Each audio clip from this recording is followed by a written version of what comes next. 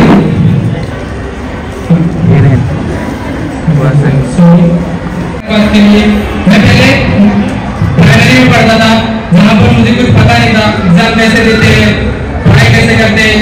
यहाँ पर आके मुझे पता चला कि एग्जाम कैसे देते हैं, यहाँ पर पढ़ने में भी मजा आ रहा है। मैं यहाँ पर कुछ बोलने नहीं आ रहा, मेरे साथ ने मुझे कॉन्फिडेंस दिया कि यहाँ पर आके कुछ बोलो, इसलिए मैं यहाँ पर आके बोला हूँ। उस उस्ताद के लिए रिस्पेक्ट है, मैं रिस्पेक्ट देता हूँ उस उस्ताद को जिन्होंने मुझे इतना कॉन्फिडेंस दिया बोलने के लिए, यहाँ पर आने के लिए। सबको शुक्रिया अदा करता हूँ।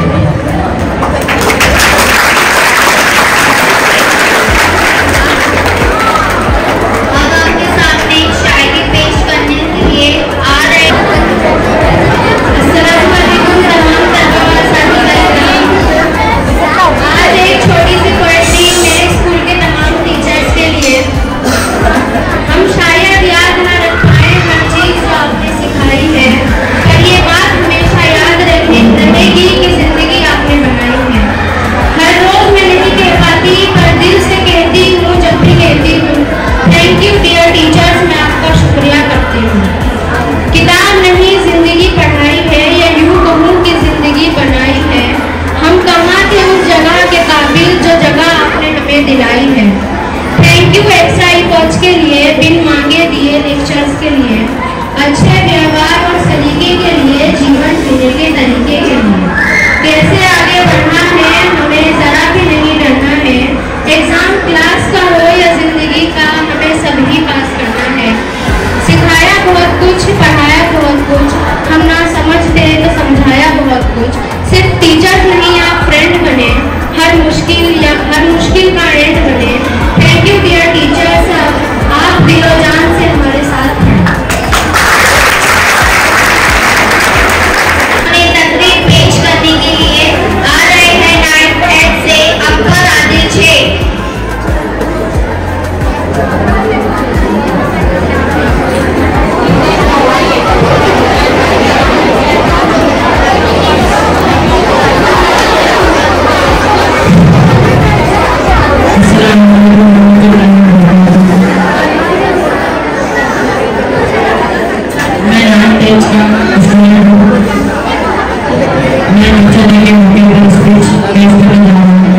सबसे पहले तो मैं उस्ताद की इज्जत करना जरूरी है, बगैर उस्ताद की इज्जत के एक कम नसीब नहीं होता। और मुझे भी पढ़ाई कैसे करना। अब आपके सामने मनातील संबंधित शिक्षक आणि माझे प्रिय मित्रांनो, सगळ्यांना माझा नमस्कार। आज आपण इथे शिक्षक दिन साजरा करण्यासाठी जमालो आहोत। 5 सप्टेंबर हा दिवस डॉक्टर सर्वपल्ली राधाकृष्ण यांचे वाढदिवस आपण शिक्षक साजरा करण्यासाठी। आपण शिक्षक हे आपल्या जीवनातील खूप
पता चल रहा है कैसे पढ़ाई करते हैं।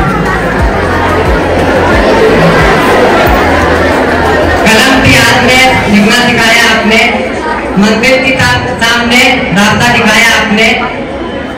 हम सिर्फ बस एक पुतले थे, शगुन देकर इंसान बनाया आपने।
चलते हुए हम उसको के आगे बढ़ाते हैं। इस रास्ते में हम ऐसे हर टाइम साथ हैं।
को बहुत अच्छे से पेश किया। आगे का प्रोग्राम बढ़ा। मेरे प्यारे साथियों, अस्सलाम वालेकुम। मेरा नाम है फौजिया, मैं 10th C में पढ़ती हूँ और मैं आज सबको टीचर्स डे के ताल्लुक से एक शायरी पेश करने जा रही हूँ। ये सच है कि जिंदगी देते हैं माँ बाप, ये सच है कि जिंदगी देते हैं माँ बाप, मगर ये भी सच है कि जिंदगी बनाते हैं उस्ताद।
कौमों के मामाल हमारे। असातिज़ा इंसानियत का सुकून है, यह इंसानियत के मामाल है। यह नौजवानों को संभालने और इनका मुस्तकबिल चेंज करने में अहम किरदार अदा करते हैं। रंग बेकीमत तराशा और जौहर कर दिया, संग बेकीमत तराशा और जौहर कर दिया, शमा ऐसी लगाई कि दिल मुनव्वर कर दिया। उस्ताद ने अपने इल्म के जरिए अकल और इल्म को रोशन करने का हुनर सीखा। हज़रत अली का फरमान है, जिसने मुझे एक लफ्ज़ भी पढ़ाया, मैं उसका गुलाम हूँ, चाहे वो मुझे बेच दे या आज़ाद कर दे। दीन इस्लाम में असातिज़ा की हैसियत, दीन इस्लाम में असातिज़ा का रुतबा बहुत ज़्यादा है। हज़रत मोहम्मद सल्लल्लाहु अलैहि वसल्लम को अल्लाह ताला ने दुनिया में मुअल्लिम बनाकर भेजा। कितनी मोहब्बतों से पहला सबक पढ़ाया, कितनी मोहब्बतों से पहला सबक पढ़ाया। जो कुछ न जानते थे सब कुछ हमें सिखाया, पहुंचा दिया फलक पे उस्ताद ने यहाँ से, वाकिफ न थे जरा भी इतने बड़े जहां से। दीन इस्लाम में इल्म की उस वक्त तक अहमियत रहेगी जब तक दीन इस्लाम में उस्ताद की इज्जत की जाएगी। वो तालिबा कभी कामयाब, वो तालिब इल्म कभी कामयाब नहीं होते जो उस्ताद की इज्जत नहीं करते। हर शख्स होता नहीं हर बात के काबिल, हर शख्स होता नहीं हर बात के काबिल, हर शख्स को हर बात बताया नहीं करते। दीन इस्लाम में असातिज़ा का रुतबा रूहानी बाप जैसा है। दीन इस्लाम में असातिज़ा की हैसियत माँ बाप के बुलंदायत किया जाता है। एक मशहूर कौल है, बाअदब बानसीब बेअदब बेनसीब। जो शख्स इसके मायने समझ जाता है, याद रखो वो दुनिया में कभी नाकाम नहीं होता। उस्ताद मोहतरम, आखिर में इतना कहना चाहूंगी कि जिस तरह चांद को रमक, सूरज को चमक, फूलों को महक की जरूरत होती है, रूह को जिस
लफ्जों ने मायने पाते हैं, जहाँ लफ्जों ने मायने पाते हैं वहाँ उस्ताद था। कि जहाँ लफ्जों में मायने पाते हैं वहाँ उस्ताद था, जहाँ ख्वाब की फलसफे वहाँ उस्ताद। तो मैं आज टीचर बनी हूँ सनराइज की बदौलत। मुझे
यहाँ किसी को किसी का ख्याल थोड़ी है। मजा तो तब है किसी ख्वाब के जर्रे को मुनव्वर कर दूं। ये काम कोई मामूली काम थोड़ी है। अब आपके सामने सॉन्ग पेश करने आ रहे हैं।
टीचर्स जो बने थे पार्टिसिपेशन किया था और यहाँ पर सामने आकर खड़े हो जाए स्टेज पर तमन्ना, उसके बाद शेख फातिमा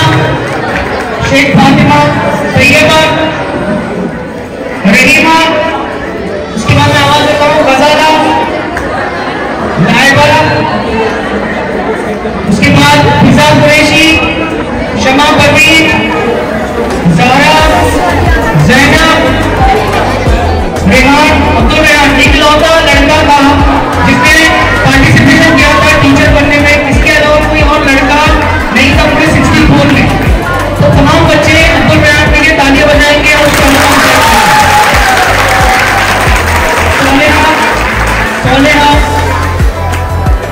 सुनैला, साइमा, फौजिया, अल्फिया, खुशनुमा, सादिया और तो ये तमाम वो 20 बच्चे हैं जिन्होंने बेहतरीन अंदाज में हर क्लास में अपने कंट्रोल के साथ बहुत अच्छे से जो है टीचिंग का और पढ़ाने का काम किया।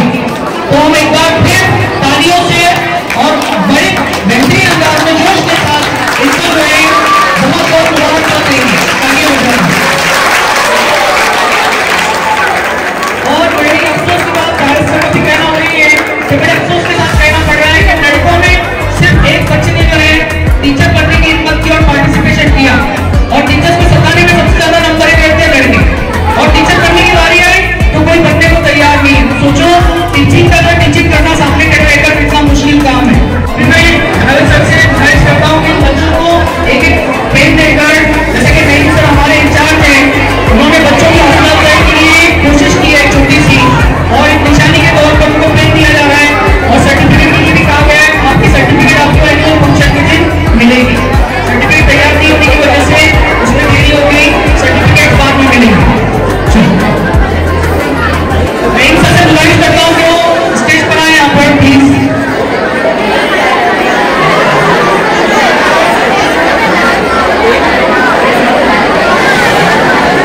पेन देकर उनकी हौसला अफजाई करें।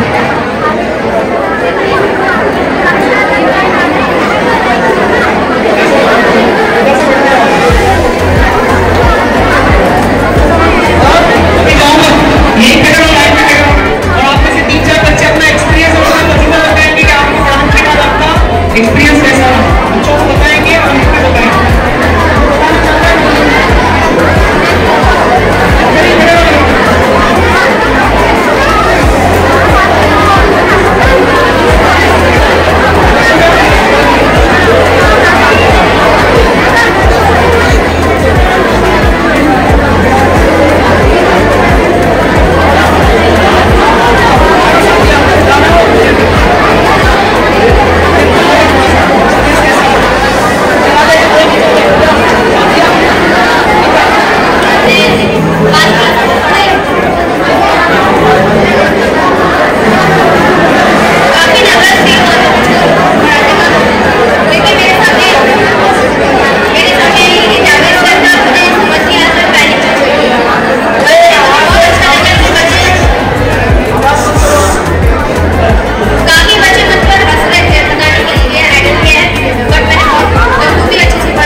वैसे आज का प्रोग्राम माशाल्लाह बहुत अच्छा किया है सभी लोगों ने, सभी हाँ जावेद सर की तारीफ आएगी,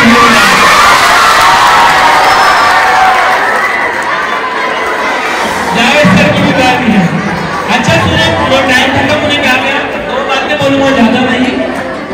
अक्सर बच्चे बच्चों को बोलते हुए मैंने सुना हूँ कि सुबह में उठना नहीं होता है, हमारा सुबह में बहुत मुश्किल होता है, रात भर जाग लेते हैं वगैरह वगैरह, तो वो मुस्लिम मसाइल है।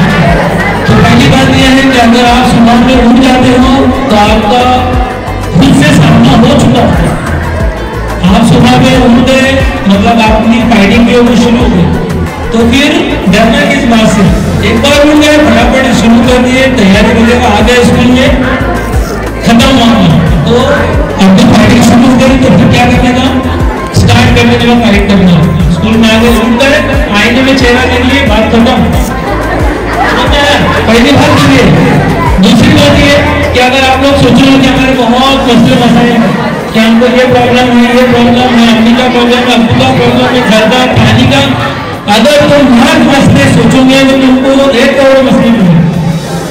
10,000 सोचेंगे तो लाख मिलेंगे। मसलों की कमी नहीं है, अगर तुम उसके मुकाबले में अगर मौके ढूंढोगे अच्छा करने की कि हाँ हमको अच्छा करना है, हम ये बेहतर कर सकते हैं, ये बेहतर कर सकते हैं, तो तुम एक मौका ढूंढोगे तुमको बहुत मौके तो मौजूद की कमी नहीं है। सब लोग है ना भाई, मौके की तलाश में रहना हमेशा।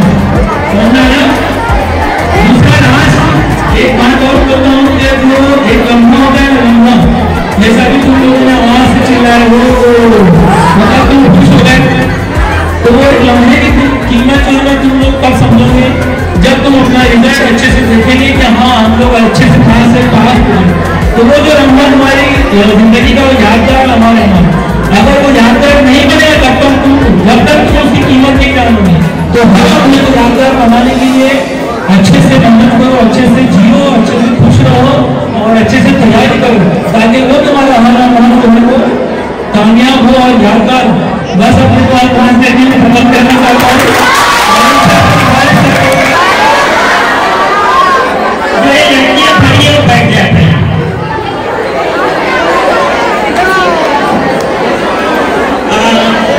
आज का जो टीचर्स डे था ये 5 सितंबर को मनाया जाता है, उस दिन हमारी छुट्टी थी, आज हमने सेलिब्रेट किया। वैसे ये टीचर्स डे के बहुत ही मजा आया, इसमें कुछ खामियां थी वो धीरे धीरे अच्छी हो जाएगी। एक खास बात जो मैं आपको बताना चाहता हूँ प्रोग्राम के अंदर वो ये था कि कुछ बच्चों ने ऑन द स्पॉट तैयारी करके बोला, वो कुछ भी बोला, लेकिन उन्होंने स्टेज पर आए, खड़ा हुआ यहाँ पर या खड़े भी और उन्होंने कहा, ये बहुत बड़ी बात होती है। एक लड़की ने यहाँ पर उसने बहुत अच्छी टीचिंग की। मेरी क्लास के अंदर मैं बैठा था पीछे, बहुत मजा ले रहा था, पीछे जो बंद आए थे मैं स्टूडेंट था, बहुत मजा ले रहा था। तो 3 स्टूडेंट थे जो मुझे बहुत अच्छे लगे टीचिंग के अंदर। एक लड़की जो थी उसने उर्दू पढ़ाई थी, बुखार दर्द के चैप्टर का नाम था, तो मुझे भी बुखार आ गया था। लेकिन उसके बाद एक लड़की आई थी वो मैथ का ट्रायंगल पढ़ाने के लिए। शुरू में वो डर गई थी, फिर उसने जो पिकअप किया जो बहुत अच्छा उसका वे ऑफ टीचिंग था। 2 लड़कियां आई थी लेकिन उनका टीचिंग में कुछ ऐसा खास था नहीं, फिर उनका नाम भी नहीं पूछा। एक लड़की आई थी जो लास्ट में, उसको तो मुदब्बिर सर भी थे और मुदब्बिर सर ने वो नाम यहाँ पर अनाउंस कर दिया है, आयशा इमामुद्दीन। खड़े हो जाए बेटा, इसके लिए जोरदार।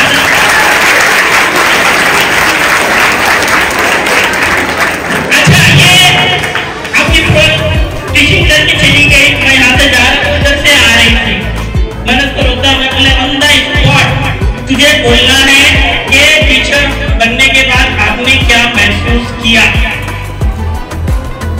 वो ऑन द स्पॉट तैयारी करके आई और यहाँ से बेहतरीन अंदाज में उसने हमें तस्वीर की। मैंने नहीं सोचा था कि हमारे बच्चों के पास ऐसा टैलेंट हो जाए तो ऑन द स्पॉट हम तैयारी कर सकते हैं। तो मैं स्पेशल इमामुद्दीन के लिए स्पेशल गिफ्ट रहेगा और वो एनुअल फंक्शन होगा हमारा, तो इंशाल्लाह उसको मिलेगा।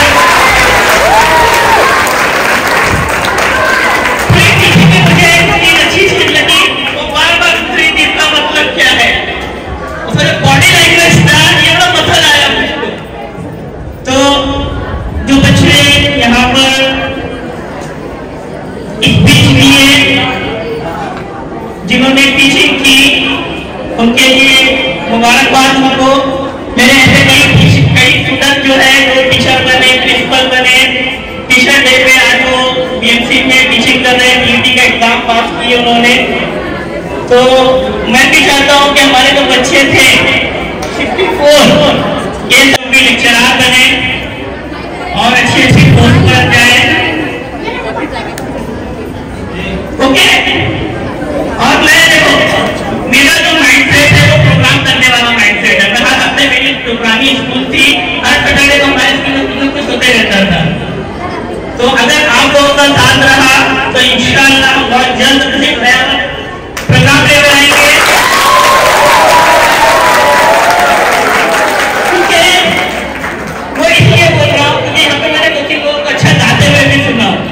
इसका मतलब कि हमारे पास बहुत अच्छे नात को है यहाँ पर, है ना, नज्म और हमद पढ़ने वाले लोग यहाँ पर हैं। तो इंशाअल्लाह हम जल्दी कोशिश करेंगे, अगर हमारे टीचर साथ दें तो टीचर तैयार है, तो इंशाअल्लाह हम जल्दी कोशिश करते हैं। लेकिन आपके लिए इंस्ट्रक्शन ये है कि 1 अक्टूबर से आपका फर्स्ट टर्म एग्जाम है, आप लोग पढ़ाई में लग जाए और खूब पढ़ाई करें। शुक्रिया। और इस प्रोग्राम को कामयाब बनाने में पूरा अपनी तरफ मदद करने की कोशिश की। अब बच्चों के लिए इंस्ट्रक्शन है कि जिस तरह से रोजाना हम लाइन से करते हैं, अपनी क्लास में जाकर